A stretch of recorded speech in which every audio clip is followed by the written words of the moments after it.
This week, what the HECM is happening to reverse mortgage lending?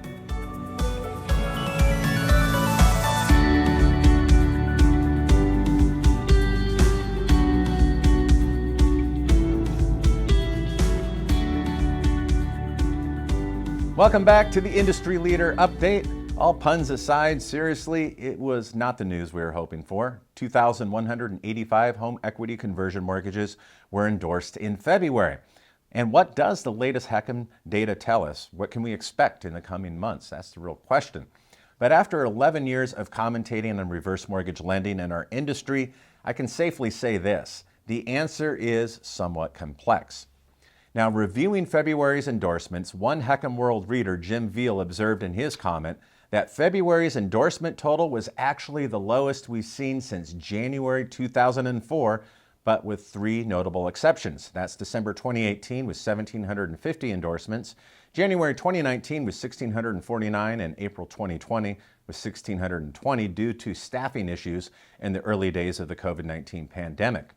An interesting observation, and one that shows that for our industry to regain its footing, we must attract new first-time HECM borrowers, that amid higher interest rates and also uncertain home values. But on a positive note, after 4 consecutive months of declines in new FHA case number assignments, that is for new HECM applications received through the months of September through December, January actually posted a 16% increase in applications. Now, this may be a seasonal friend, I want to caution you, because we saw the same surge in application activity from December 2018 to January 2019, and even further back from December 2017 to January 2018. It's a positive development, but it should be taken with a giant grain of salt, as 1 month does not constitute a trend. And digging a bit deeper into the January edition of FHA's Single Family Production Report, it tells us several things. First, that present HECM to HECM refinance volume has receded to just 9% of our previous high water mark of 3,848 refinance applications in August 2021. Also, if we average case number assignments from October to January, we have an average of 2,800 first-time case number assignments in those months. Now, this 4-month average is actually lower than any other 4-month period, going back to the earliest available production reports from FHA dating back to 2013. Let's dive into the data. 14,233 HECMs have been endorsed so far in the fiscal year 2023. That's from October 1st through the end of February.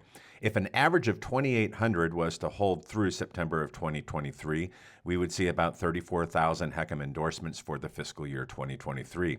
However, that trajectory is highly unlikely, as HECM refinances comprised 21% of endorsements in October, 17% in November, 16% in December, and 11% of endorsements were for refinances in January 2023. That according to HUD's latest edition of the HECM Snapshot Report.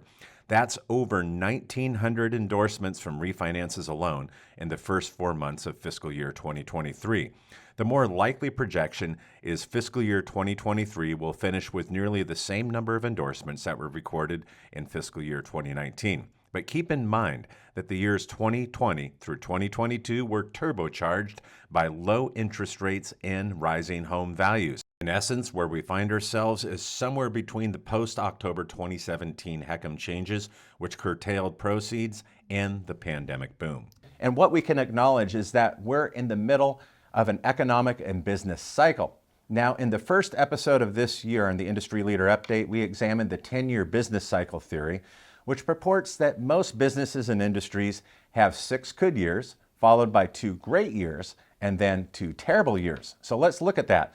From the fiscal years 2012 to 17, HECM endorsements were generally stable and resilient, bouncing up roughly 15% one year and falling by nearly the same percentage the next. It was a seesaw of some sort, but it was a sign of our industry's resilience.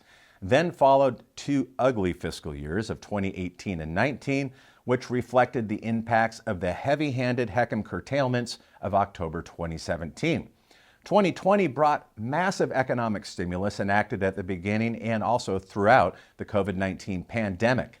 That resulted in 3 consecutive years of growth, with 2022 endorsements exceeding all previous endorsement years dating back to 2012.